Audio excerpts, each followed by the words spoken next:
And on the line with us is Mark Bray, historian, organizer, author of several books, including his latest Antifa, or Antifa, the Antifascist Handbook. You can find it also at markmbray.wordpress.com, and you can tweet Mark at Mark_Bray, B-R-A-Y. Mark, welcome to the program. 2 underscores. Two underscores. Oh, 2 underscores. Yeah, it did look a little long. Okay. Yeah. Cool. Mark__Bray. First of all, I've heard Antifa and Antifa. What is it? Antifa. So if any of your listeners speak Spanish, for example, antifascismo, Antifa. It's how it would be pronounced in many European languages. That's how the Europeans pronounce it, Antifa. Ah, okay. But how do Americans pronounce it? Oh, well, Americans have been doing a poor job. But if you want to say it how the people who are part of it pronounce it, that's... But the Germans would be saying Antifa, right? Well, the point is that the emphasis is on the beginning. Yeah, okay. Tell us about where this the anti-fascist movement came from. Its history is grounded in the early 20th century, is it not? Of course, right. So fascism was a school of thought grounded in physical violence, in crushing one's political opponents, and would not respond to rational discourse, would not, take into account all the kind of senses of personal liberties that society had. So it started running roughshod over Italian and German society, and a number of predominantly socialist, communist, and anarchists started to form self-defense groups to defend themselves against fascists. One of the more notable examples of early 20th century anti-fascism can be seen in the Spanish Civil War, when the international brigades came from dozens of countries around the world to stand up against Franco and his fascist allies. Today's modern militant Antifa can be really dated to Britain in the 1970s, when anti-fascist groups started organizing against xenophobic backlashes against predominantly Caribbean and South Asian migration to the UK, as well as Germany in the 80s among the autonomous movement, when especially the fall of the Berlin Wall really unleashed a violent neo-Nazi backlash targeting predominantly Turkish migrants. So you have these two movements that were very strong, and that started to burst other movements around Europe, North America, and elsewhere. In the U.S., anti-racist action in the 80s through to the 2000s was the equivalent. And today, since the Trump campaign, anti-fascism, Antifa, has been sort of a model that a lot of radical leftists have turned to as a way to defend themselves and to fight back against the alt-right. So basically the agenda of the anti-fascist movement is not so much a positive message as it is a defensive message. It's not saying, we want health care for everybody. It's we want to stop these crazy people from ruining our society.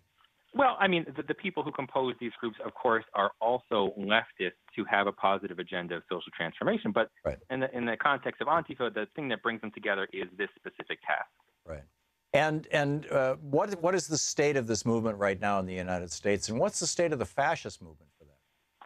Right. Well, unfortunately, the alt-right, which of course is a mask to really cover up white supremacists, neo-Nazis, and fascists, grew to alarming levels with the President Trump campaign, his election, and the degree to which he's emboldened them, evident yesterday in his comments that there were plenty of good people at the neo-Nazi event. And so, didn't a lot of this start with birtherism?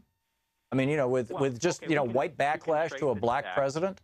Of course, and also I've spoken to some experts who also cite the Minutemen in the mid-2000s in responses to migration. So you can. Oh yeah, and I remember the Minutemen in the 1960s too. They were big. Sure, right. So in a certain sense, we can always go back farther. But when we look at the Antifa movement, for example, there was a bit of a lull from the mid-2000s into the early 2010s in terms of that kind of organizing, but it's picked up dramatically since the start of the Trump campaign, with a lot of new groups around the country starting over the past year. Wow. So there's no like central headquarters for the anti-fascist movement? Well, for example, there's the Torch Antifa network, which about, I think, 12 to 14 anti-fascist groups are networked in that. If people Google Torch Antifa, you can see the groups that are part of it and what they're all about. But a lot of other ones are individual and autonomous and organized on their own. So generally, it's sort of a networked politics. There is no Antifa central command. Anyone can start their own group to try to monitor and resist local white supremacists. Yeah. It's just a remarkable time. And is there? I've noticed all this iconography that was on display Saturday in Charlottesville. Right. Many of these symbols, things that I've never seen before. Are there new like subgroups erupting? And apropos of that, I had somebody call a little while ago asking if the circled thumb and forefinger and then three other fingers being up was a sign of white power or not. There's people saying it is. There's a bunch of guys who've been taking their picture doing that symbol in front of, at the White House.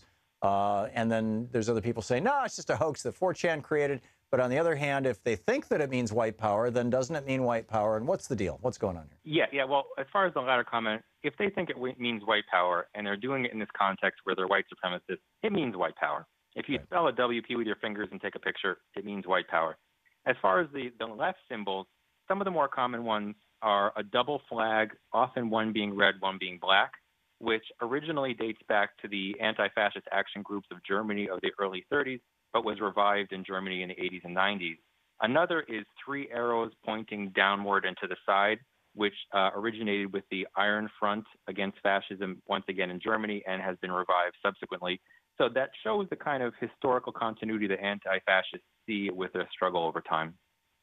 It's remarkable. The book is Antifa, the Antifascist Handbook by Mark Bray, a comprehensive history of the anti-fascist movement and a handbook to its fight against the alt-right today. It's coming out next week, right? That's right. And so I'm assuming, presumably available in, booksellers all over and, Amazon and whatnot. You can order it online. It should come pretty soon. Great. MarkMBray.wordpress.com, the website, Mark__Bray, 2 underscores. You can tweet him. Mark, thank you. Thank you so much.